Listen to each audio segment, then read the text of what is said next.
Welcome to kitchen arts. ഇന്ന് നമ്മളിവിടെ ഒരു ചക്ക എരിശ്ശേരിയാണ് തയ്യാറാക്കുന്നത്.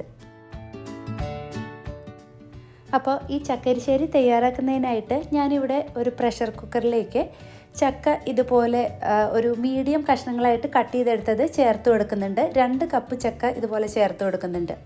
നല്ലപോലെ മൂത്ത ചക്കയാണ് നമ്മൾ ഈ ചക്ക എരിശ്ശേരി തയ്യാറാക്കുന്നതിനായിട്ട് ഉപയോഗിക്കുന്നത്. അതുപോലെ തന്നെ ഒരു 6-7 ചക്കക്കുരു ഇതുപോലെ കഷ്ണങ്ങളാക്കിയതും കൂടി ചേർത്ത് കൊടുക്കുന്നുണ്ട്. നമുക്കിതിലേക്ക് ഒരു 3/4 ടീസ്പൂൺ ഉപ്പ് ചേർത്ത് കൊടുക്കാം. അതുപോലെ തന്നെ 1/2 ടീസ്പൂൺ മഞ്ഞൾപ്പൊടി കൂടി ഇതിലേക്ക് ചേർത്ത് കൊടുക്കാം. ഇനി ഇതിലേക്കൊരു 3/4 ടീസ്പൂൺ മുളക് പൊടി കൂടി നമുക്ക് ചേർത്ത് കൊടുക്കാം. അതിനുശേഷം ഇത് വേവാൻ ആവശ്യമായിട്ടുള്ള വെള്ളം ഇതിലേക്ക് ഒഴിച്ചു കൊടുക്കാം. ഏകദേശം 1.5 കപ്പ് വെള്ളം ഞാനിപ്പോൾ ഒഴിച്ചു കൊടുക്കുന്നുണ്ട്. എന്നിട്ട് ഇതൊന്ന് മിക്സ് ചെയ്ത് കൊടുത്ത ശേഷം നമുക്ക് ഈ പ്രഷർ കുക്കർ അടച്ചു വെച്ച് ഇത് വേവാനായിട്ട് വെക്കാം. ഇപ്പം ഞാനിവിടെ 2 വിസിൽ വരുന്നവരെയാണ് ഇത് വേവാനായിട്ട് വെക്കുന്നത്. അപ്പോൾ ഓരോ ചക്കയുടെ വേവ് അനുസരിച്ച് ഇത് വ്യത്യാസം വരും. ഇനി ഈ സമയം കൊണ്ട് നമുക്കിതിലേക്ക് തേങ്ങ അരച്ചെടുക്കാം. ഞാനിവിടെ ഒരു മിക്സിയുടെ ജാറിലേക്ക് 1 കപ്പ് തേങ്ങ ചേർത്ത് കൊടുക്കുന്നുണ്ട്. അതിൻ്റെ കൂടെ നമുക്ക് 1 ടീസ്പൂൺ ജീരകം ചേർത്ത് കൊടുക്കാം. ഇനി നമുക്ക് ഇതിലേക്കൊരു 1/4 കപ്പ് വെള്ളം കൂടി ഒഴിച്ചു കൊടുത്ത് ഇതൊന്ന് അരച്ചെടുക്കാം. ഇത് നമ്മൾ സാധാരണ കറികൾക്കൊക്കെ അരയ്ക്കുന്ന പോലെ ഒരുപാട് ഫൈനായിട്ട് അരച്ചെടുക്കണ്ട. ഇതുപോലെ തരിയോട് കൂടി തന്നെ അരച്ചെടുത്താൽ മതി. ഇത് തൽക്കാലം നമുക്കിപ്പോൾ മാറ്റി വയ്ക്കാം. ഇനി നമ്മൾ വേവിക്കാൻ വെച്ച ചക്ക ഞാനിപ്പോൾ 2 വിസിൽ വേവിച്ചെടുത്തിട്ടുണ്ട്. അതിലെ പ്രഷറൊക്കെ പോയിട്ടുണ്ട്. ഇനി നമുക്കിതൊന്ന് തുറന്ന് നോക്കാം.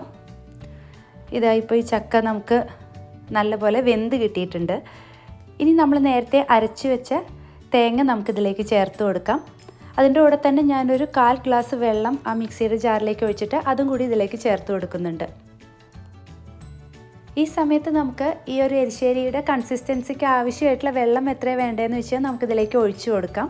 അതുപോലെ തന്നെ ഉപ്പ് ആവശ്യമാണെങ്കിൽ നമുക്കിതിലേക്ക് ചേർത്ത് കൊടുക്കാം. എന്നിട്ട് ഇതെല്ലാം കൂടി ഒരു 2-3 മിനിറ്റ് നമുക്കൊന്ന് തിളപ്പിച്ചെടുക്കാം. ഇതിപ്പോൾ നല്ലപോലെ തിളച്ച് വന്നിട്ടുണ്ട്. ഞാനിതിപ്പോൾ സ്റ്റവിൽ നിന്ന് മാറ്റി വയ്ക്കുവാണ്.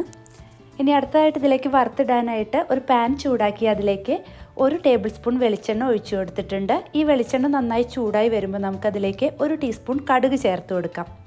അതിൻ്റെയോടൊപ്പം തന്നെ ഒരു 2-3 വറ്റൽമുളകും അതുപോലെ തന്നെ കുറച്ച് കറിവേപ്പിലയും കൂടി ഞാനിതിലേക്ക് ഇട്ട് കൊടുക്കുന്നുണ്ട്. അടുത്തതായിട്ട് ഇതിലേക്ക് നമുക്ക് 1/2 കപ്പ് തേങ്ങ ചേർത്ത് കൊടുക്കാം.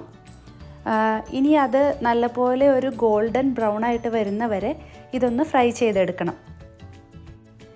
ഇതൊരു മീഡിയം ഫ്ലെയിമിലിട്ടിട്ട് വേണം ഇത് നമ്മൾ വറുത്തെടുക്കാനായിട്ട്, അല്ലെങ്കിൽ ഈ തേങ്ങ പെട്ടെന്ന് കരിഞ്ഞു പോകാനുള്ള ചാൻസ് ഉണ്ട്. ഇതായിപ്പോൾ നമുക്ക് നല്ല ഗോൾഡൻ ബ്രൗൺ ആയിട്ട് കിട്ടിയിട്ടുണ്ട്. ഇനി നമുക്കിത് ചൂടോടുകൂടി തന്നെ നമ്മുടെ എരിശ്ശേരിയിലേക്ക് ചേർത്ത് കൊടുക്കാം.